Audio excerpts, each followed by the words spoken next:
Bon, merci Josette pour cette louange et puis nous rappeler que nous sommes accompagnés par le Saint-Esprit. Alors finalement, j'étais parti sur autre chose dans la semaine pour le message ce matin et puis après, quand j'ai vu la louange de Josette, je me dis, on va parler, puisqu'elle a parlé du Saint-Esprit, on va continuer sur le Saint-Esprit. Alors tout à l'heure, on a chanté, tous les chants nous parlaient du Saint-Esprit. Et puis tout à l'heure, on a chanté donc brûle, brûle, flamme ardente dans mon cœur. Hein, donc le Saint-Esprit est en nous, nous habite, et c'est comme un feu. Alors tout à l'heure, on a fait la réflexion que des fois le feu il peut peut-être s'éteindre, hein, mais c'est comme le feu dans une cheminée. Si on ne met pas de combustible, il y a un moment donné, ça s'éteint. Donc si on ne met pas de bûche ou de bois ou de pellets aujourd'hui, hein, les choses ont évolué aussi, on n'aura plus de flamme à un moment donné, plus de chaleur. Et puis dans la strophe 2, on a chanté « Brûle, brûle, flamme claire, feu divin, mon désir est de te plaire, d'accomplir tout ton dessein. » Donc voilà, le Saint-Esprit est en nous. Parfois on a peut-être du mal à comprendre ce qu'il veut de nous, mais il agit en nous. Il brûle en nous, puisque le Saint-Esprit est donné à tous ceux qui croient, qui ont placé leur confiance en Jésus. Ce matin, on va regarder un passage qui nous parle de l'intervention de l'Esprit. Alors peut-être que vous avez des exemples de l'intervention de l'Esprit en tout cas dans le Nouveau Testament. Je ne sais pas. Est-ce que vous avez des exemples d'intervention de l'Esprit Saint? Je vous prends un peu à froid, même si on parle du Saint-Esprit qui brûle, mais voilà. Est-ce que vous avez un exemple de l'Esprit qui est intervenu, qui a changé peut-être les circonstances Avec les Paul, par exemple, dans les Actes. Oui, Paul qui était... Voilà.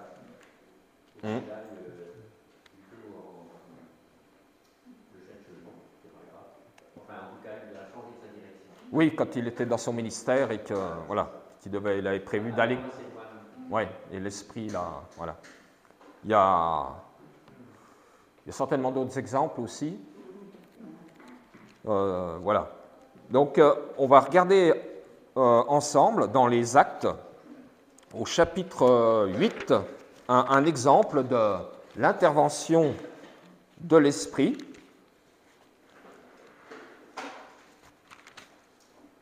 Alors, Actes chapitre 8, les versets 26 à 40.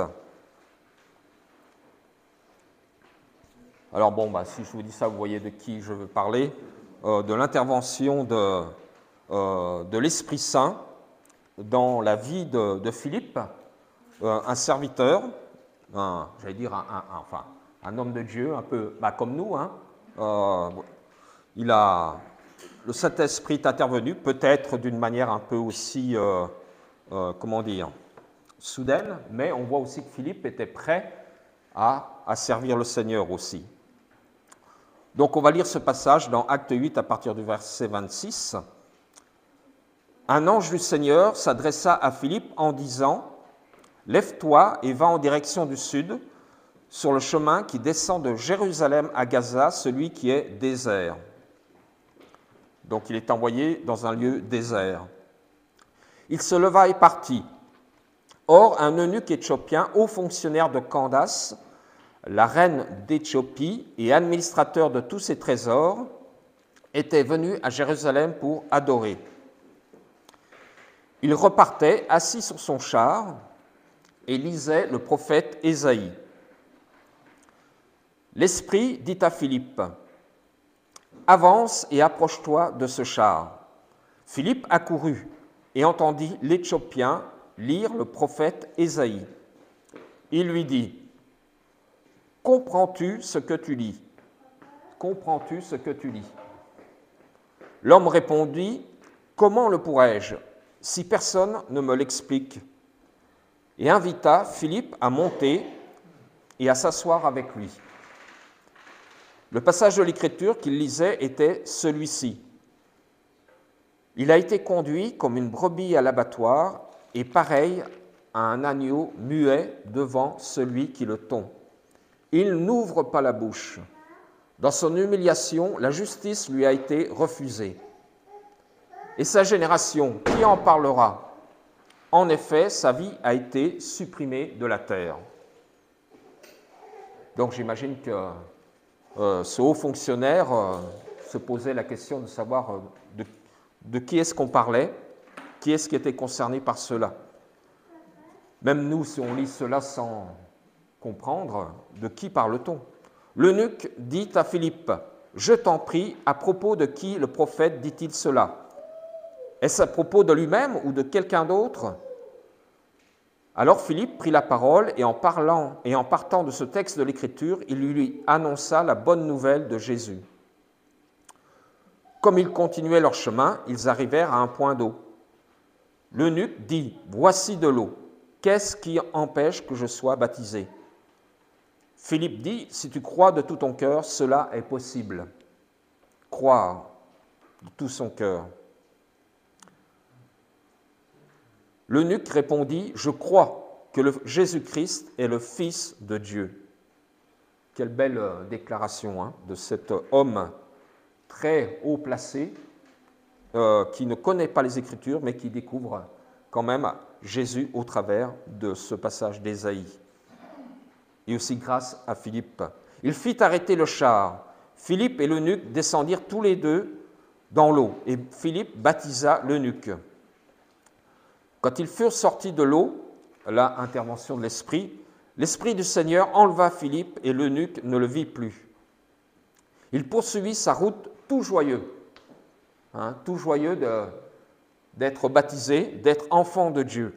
Philippe se retrouva dans Azote, puis il alla jusqu'à Césarée, en évangélisant toutes les villes par lesquelles il passait.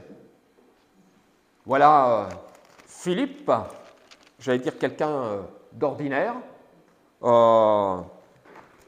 Ce n'est pas un apôtre, mais voilà, le Seigneur le conduit et l'Esprit le conduit là où il doit aller, là où il devra être utile. Alors, initialement, Philippe était un diacre. Je ne sais pas si vous vous rappelez, dans Acte 6, de cette intervention, dans Acte 6, chapitre 6, versets 2 à 6, où les veuves étaient négligées lors des distributions quotidiennes. Il y avait beaucoup de monde, et donc les 12 apôtres convoquent les disciples pour élire ou choisir des hommes qui servent aux tables, qui s'occupent des tâches pratiques. Et au verset 5, il est dit, cette proposition plut à toute l'assemblée. Donc il choisit Étienne, un homme plein de foi et d'Esprit Saint, Philippe, voilà, Prochor, Nicanor, Timon, Parménas et Nicolas, un non-juif d'Antioche converti. Ils les présentèrent aux apôtres et ils posèrent les mains sur eux en priant. Donc, on voit que Philippe n'est pas un apôtre là, mais il est choisi pour servir aux tables, pour s'occuper des choses, j'allais dire des tâches ménagères, mais voilà, des choses pratiques pour que les apôtres puissent vaquer à la parole de Dieu. Philippe était un diacre, quelqu'un chargé du service des tables. La communauté ayant pris de l'importance, il devient nécessaire que des hommes s'occupent des tâches pratiques du fonctionnement et que les apôtres puissent être libérés pour annoncer la parole.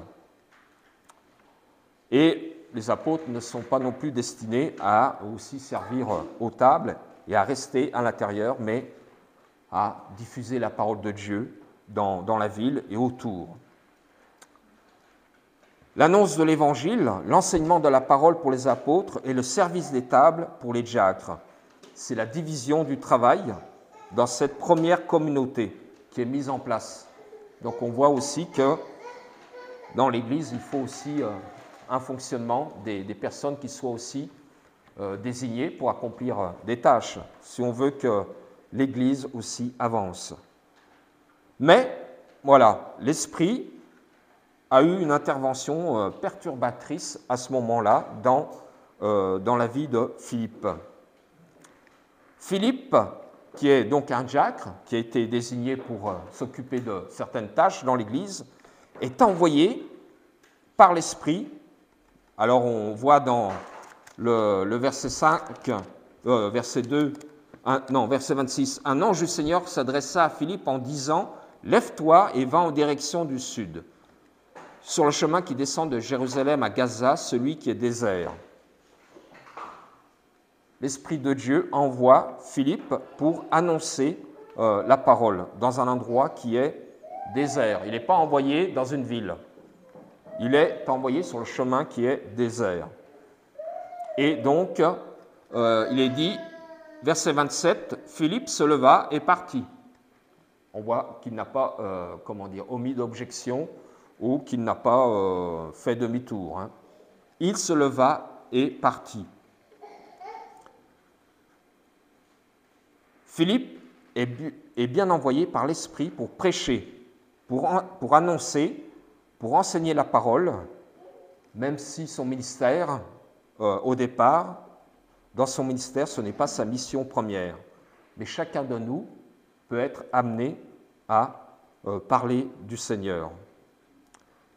L'Esprit a chamboulé la division du travail mise en place par l'humain.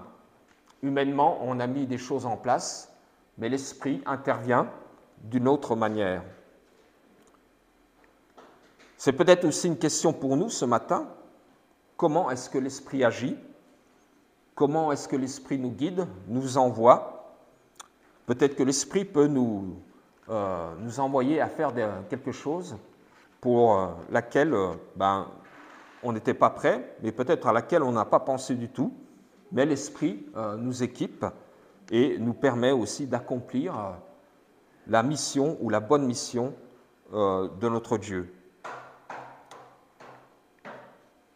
Est-ce que la vocation, ce que l'Esprit nous invite à faire, est un prolongement de nous-mêmes, de ce que nous avons l'habitude de faire?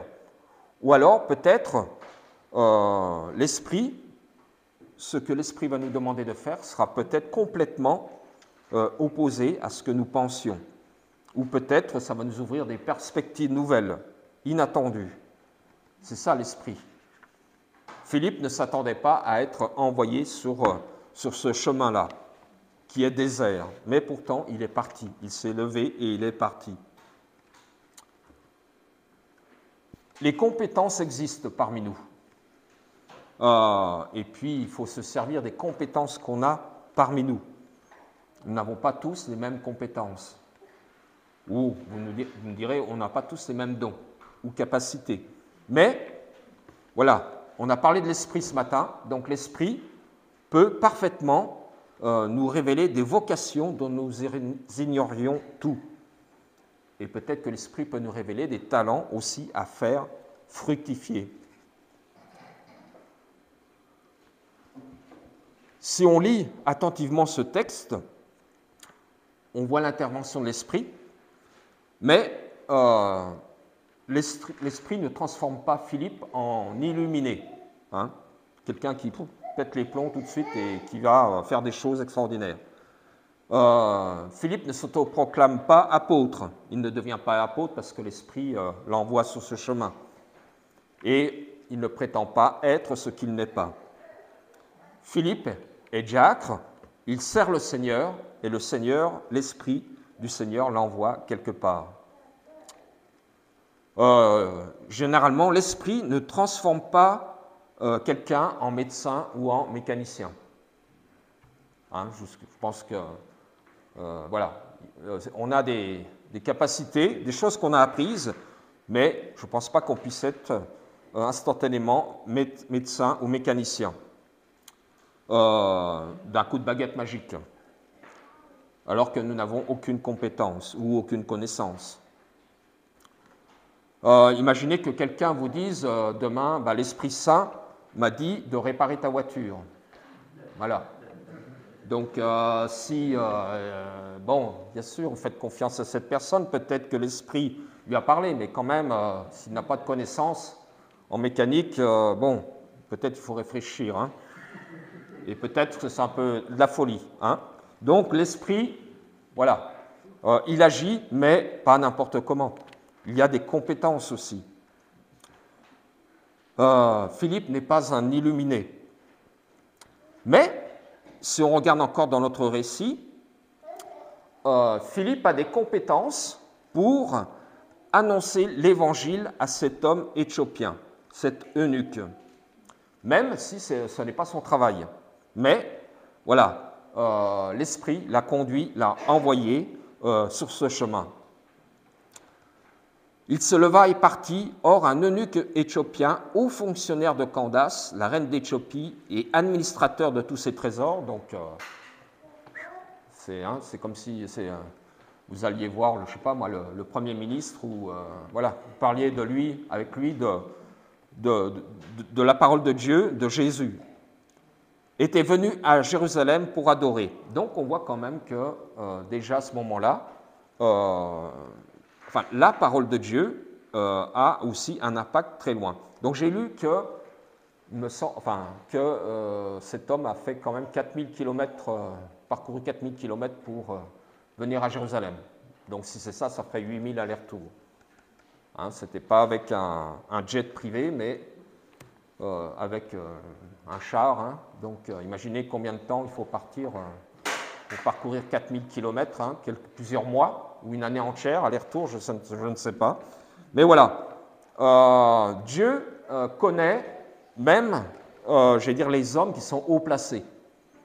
Peut-être que nous, des fois, je sais pas, des fois, on a un peu, on a tendance peut-être des fois à mépriser ceux qui sont haut placés, hein, mais ils ont besoin aussi de connaître Dieu. Il repartait assis sur son char et lisait le prophète Ésaïe. Il ne lisait pas l'Évangile, parce qu'il n'est pas encore écrit, mais il lisait le prophète Ésaïe. Et à ce moment-là, l'Esprit intervient aussi, puisque l'Esprit dit à Philippe, « Avance et approche-toi de ce char. » J'imagine que Philippe n'avait pas l'intention de venir déranger cet homme haut placé. J'imagine qu'il y avait aussi beaucoup de gardes autour. Hein. Vous voyez dans ces films hein, où il y a toutes des hommes en armes qui marchent aussi de chaque côté. Je ne sais pas, mais voilà. Il était certainement bien gardé. Mais l'Esprit dit à Philippe, « Avance et approche-toi de ce char. » Verset 30, il est dit, Philippe, non, il n'est pas dit Philippe hésita, il est dit Philippe accourut. Hein, on voit quand même que Philippe, en aimant le Seigneur, il accourt. Il a envie de servir le Seigneur. Philippe accourut et entendit l'Éthiopien lire le prophète Ésaïe. Et il lui dit, « Comprends-tu ce que tu lis ?»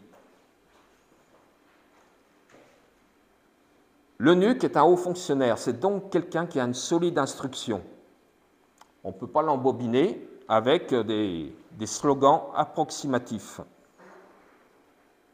L'eunuque, s'il s'était aperçu que Philippe était un illuminé, il l'aurait tout de suite fait descendre de son char et en voulant rester au calme et se concentrer sur ce passage d'Ésaïe qui le travaille et l'interroge. Est-ce que nous, des fois, quand on lit un passage de la Bible, est-ce que ça nous travaille, est-ce que ça nous interroge? Ou est-ce qu'on lit un peu, des fois, comme, je ne sais pas, un roman ou un... Voilà. Est-ce que, peut-être pas toujours tous les passages, mais en général, est-ce que ce que nous lisons nous interroge et fait son travail en nous? On voit que Philippe, quand même, il fait preuve de retenue. Hein? Il accourt vers le char, mais il ne saute pas dessus cet homme. Et il ne cherche pas à lui refourguer ses convictions et à lui dire « Ah bah tiens, je vais t'expliquer ça. Hein » Des fois, nous, on a tendance un peu à exagérer hein, dans nos propos. Au contraire, Philippe se propose de l'écouter et il lui pose cette question simple « Comprends-tu ce que tu lis » hein, il y a des... Je suis sûr qu'on a des fois des gens autour de nous, dans nos collègues ou nos amis, qui ne comprennent pas ce que nous croyons, qui ne comprennent pas l'Évangile, qui ne comprennent pas que Jésus soit ressuscité, mais parfois il faut simplement lire et dire les choses simplement. Comprends-tu ce que tu lis? Alors il aurait pu lui dire, ah ben est-ce que tu as lu ça? Ou alors, attends, je vais te l'expliquer. Hein, des fois, on fait preuve de peut-être trop de vivacité ou peut-être d'orgueil en disant, ben moi je connais, je vais t'expliquer. Mais voilà, l'eunuque, si Philippe avait fait cela, l'eunuque aurait peut-être fait débarquer Philippe de son char. Donc, Philippe pose cette question, comprends-tu ce que tu lis? Ce qui interroge l'eunuque, ce qui le questionne, ce ne sont pas de grands discours bien ficelés. Ce ne sont pas des grandes convictions bien formulées. Mais ce qui interroge cet eunuque, c'est la parole étrange qu'il lit, qui est incompréhensible pour lui, et aussi qui parle de l'abaissement de quelqu'un qui s'abaisse dans son existence. Le texte, c'est « Il a été conduit comme une brebis à l'abattoir ». Donc on parle de quelqu'un, le texte parle de quelqu'un. Il a été conduit comme une brebis à l'abattoir et pareil à un agneau muet devant celui qui le tond. Il n'ouvre pas la bouche. Dans son humiliation, la justice lui a été refusée. Et sa génération, qui en parlera? En effet, sa vie a été supprimée de la terre. Alors lui qui est si haut placé, lit ce texte qui parle d'une humiliation, de quelqu'un qui descend plus bas que terre. Cet abaissement est au plus lointain de lui parce qu'il n'est pas envisageable que quelqu'un de son rang se drape de faiblesse et s'abaisse. Et lui qui a de hautes fonctions ne peut pas faire cette expérience de cet abaissement. Mais en même temps, il comprend que quelqu'un qui est de haut placé, parfois, il peut tomber bien bas. Parce que des fois, la gloire fait rêver les hommes, mais parfois aussi la gloire, elle disparaît bien vite. Il sait très bien qu'une société court à sa perte, d'autant plus vite qu'elle refuse de consentir à des renoncements, à des sacrifices, pour ne vivre aveuglément que l'ivresse présente du toujours plus. Et c'est actuel aujourd'hui. Hein, l'homme court après la possession de biens, peut-être à la réussite, mais la chute peut arriver bientôt.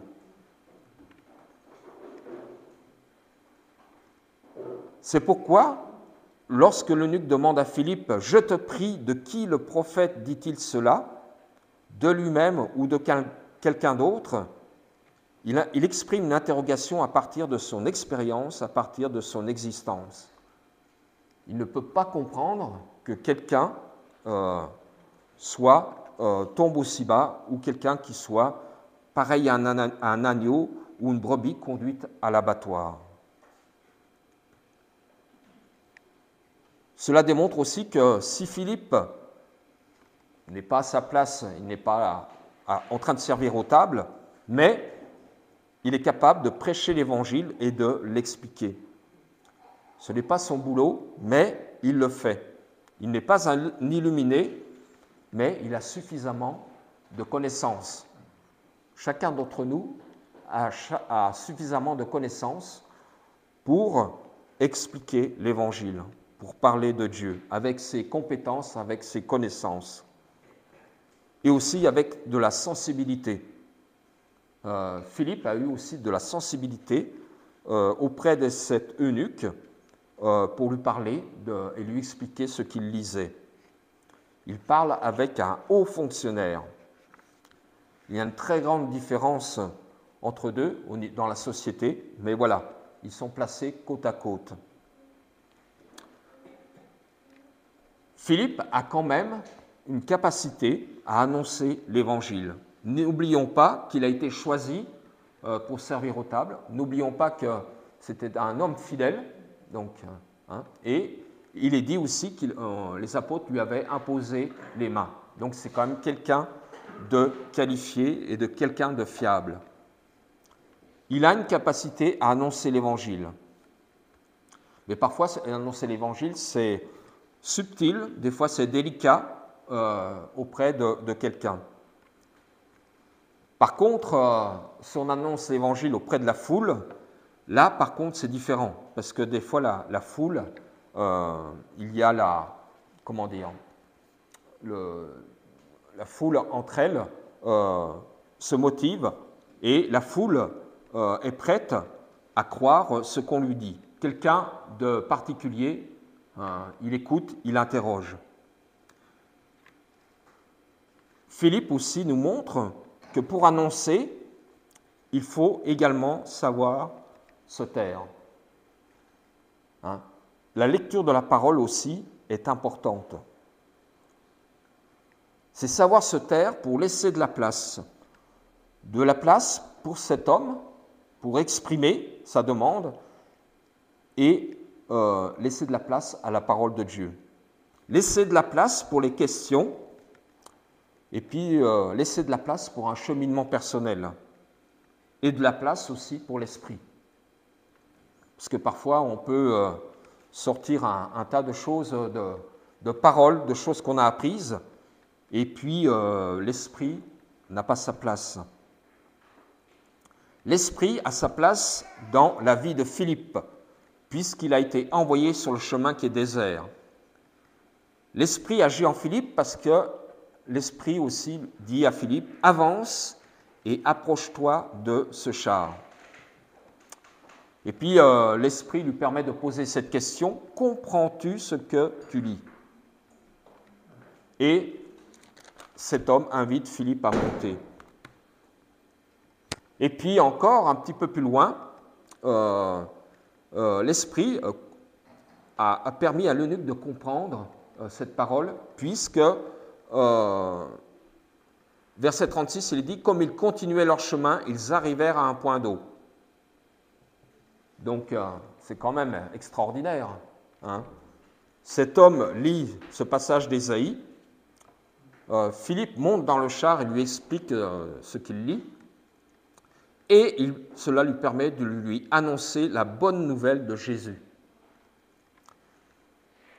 Et l'annonce de cette bonne nouvelle débouche sur un baptême. Alors je sais que nous, parfois, on pense à tout un cheminement pour arriver au baptême. Bon, je pense que, vu le nombre de kilomètres qu'ils devaient parcourir, je ne sais pas, ils ont passé des heures ensemble, c'est pas dit, ça ne s'est pas fait non plus en 5 minutes, mais cet homme si haut placé, ce ministre, eh bien, il a compris, il a reçu la bonne nouvelle de Jésus, et il demande, verset 36, ce n'est pas Philippe qui propose à l'eunuque de se faire baptiser, c'est l'eunuque, arrivé à un point d'eau, qui dit « Voici de l'eau, qu'est-ce qui empêche que je sois baptisé ?»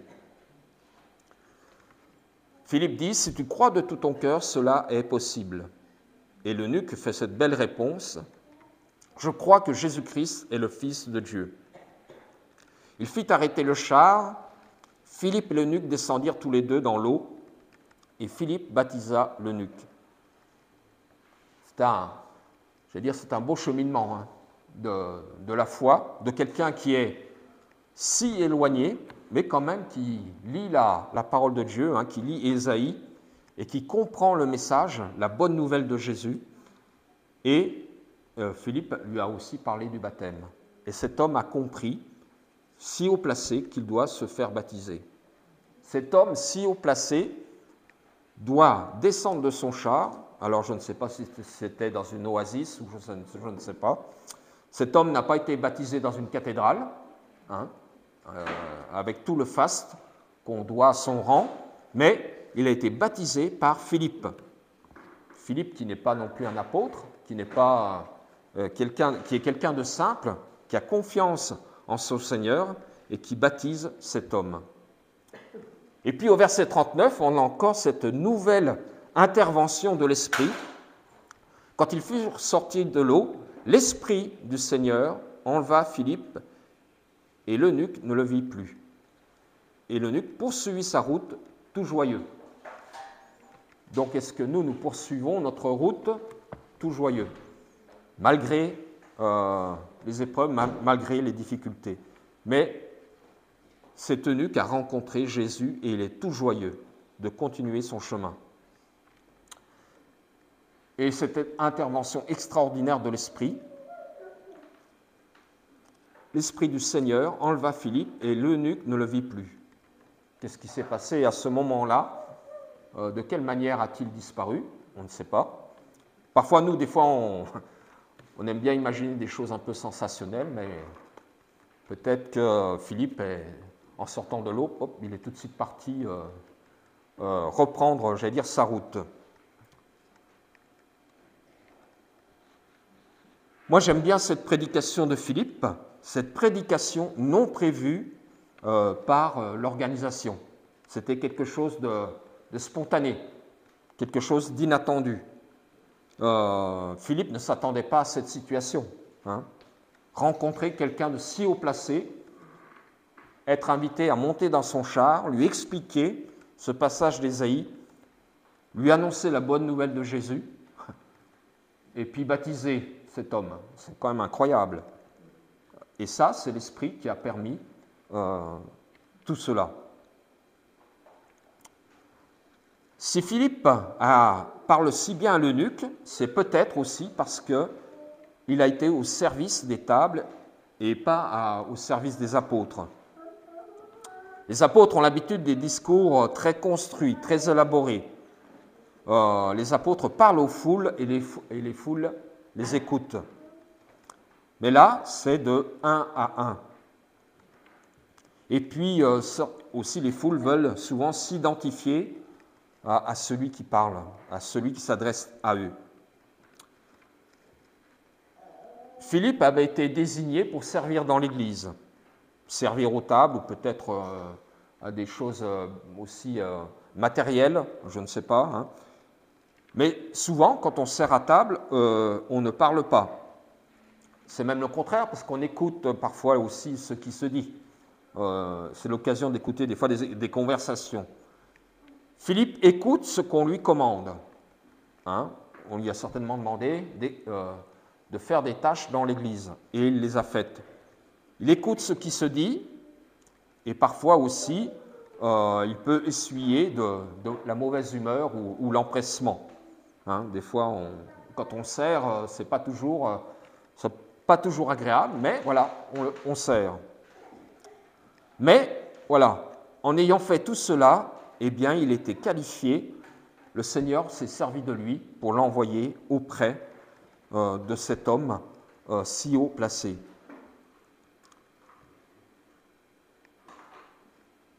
Philippe a eu cette capacité à écouter l'eunuque. Est-ce que nous, on a des capacités à écouter? Des fois, on aime bien parler, on aime bien, des fois on dit enfoncer le clou, enfin voilà, vous connaissez ces expressions, montrer qu'on a raison, voilà, qu'on a la vérité. Mais Philippe a laissé la place à l'eunuque. Il ne l'a pas étouffé dans ses propos. Et c'est très certainement au service des tables qu'il l'a appris. Philippe a appris des bonnes choses en servant aux tables. Mais aussi, Philippe a appris qu'il faut s'effacer comme tout serviteur inutile. Et c'est peut-être pour ça aussi que l'Esprit a fait disparaître, partir Philippe juste à ce moment-là, puisqu'il avait accompli sa mission, il n'avait pas d'honneur à recevoir. Ce qui est important, c'est que cet eunuque a reçu l'Évangile. Il a été baptisé. Peut-être qu'après cet eunuque, il a eu aussi un témoignage dans son pays si lointain. Il n'y a pas eu à ce moment-là, comme je l'ai dit tout à l'heure, de cathédrale. Il aurait pu prétendre être baptisé, je ne sais pas, dans un baptistère doré alors, voilà, compte tenu de son rang. Mais non, il n'y a rien de tout cela. Il n'y a pas de foule. son baptême n'a pas été enregistré dans un registre. Le baptême, c'est le signe que l'eunuque a compris que cette parole qu'on lui a donnée, qu'on lui a servie, cette parole, c'est désormais la sienne. C'est la vérité. C'est celle qui a transformé sa vie. Il sait désormais, cet eunuque, qu'il est fils de Dieu comme Philippe. Il n'y a pas de rang. Il est fils de Dieu comme Philippe, comme les apôtres, comme tous ceux et toutes celles qui croient. Nous sommes enfants de Dieu. Et à partir de ce moment-là, il n'y a plus besoin de Philippe. Il y a eu un excellent service accompli par Philippe, mais ce service a pris fin. Et on voit après que Philippe se retrouva dans Azote, puis il alla jusqu'à Césarée en évangélisant toutes les villes par lesquelles il passait. Donc Philippe, en étant choisi pour servir aux tables, s'est retrouvé avec cet eunuque qui a cru en Dieu grâce à son témoignage et au témoignage de la parole. Puis l'Esprit l'envoie évangéliser dans toutes les villes par lesquelles il passait. C'est quand même étonnant ce que l'Esprit peut accomplir dans quelqu'un. C'est l'histoire d'un acte de l'Esprit, c'est un parmi d'autres. Il est singulier, il est unique, ce travail de l'Esprit dans quelqu'un, la conduite qu'il a dans la vie de quelqu'un. Et l'Esprit nous place aussi dans des situations dans lesquelles nous pouvons témoigner, des situations inattendues des fois, des choses qu'on n'a pas prévues, mais l'Esprit prépare aussi les choses d'avance. Est-ce qu'on est disponible? Est-ce qu'on est prêt?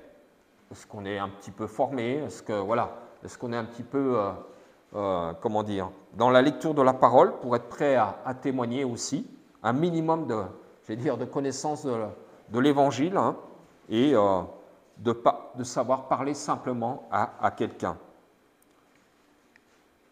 Voilà, soyons prêts à ce que l'Esprit nous dirige, nous envoie quelque part, peut-être nous révèle nos compétences, peut-être nous mène sur un chemin qu'on n'a pas encore vu aujourd'hui, mais voilà. Rappelons-nous que l'Esprit, au début de ce passage, lève-toi, va en direction du sud, donc il faut toujours se lever. Si on va aller quelque part, si on reste assis, on aura du mal à aller quelque part. Lève-toi et va en direction du sud sur le chemin qui descend de Jérusalem à Gaza. Donc, c'est précis, mais en même temps, c'est un chemin qui est désert. Et Philippe se lève et part. Donc, soyons prêts aussi à nous lever et aussi à partir, à annoncer aussi la parole, si l'occasion nous est donnée. Soyons prêts. Voilà. Soyons prêts à être conduits par l'Esprit, parce qu'il nous conduit. Et c'est une réalité. Amen. Oui. Merci d'avoir prêté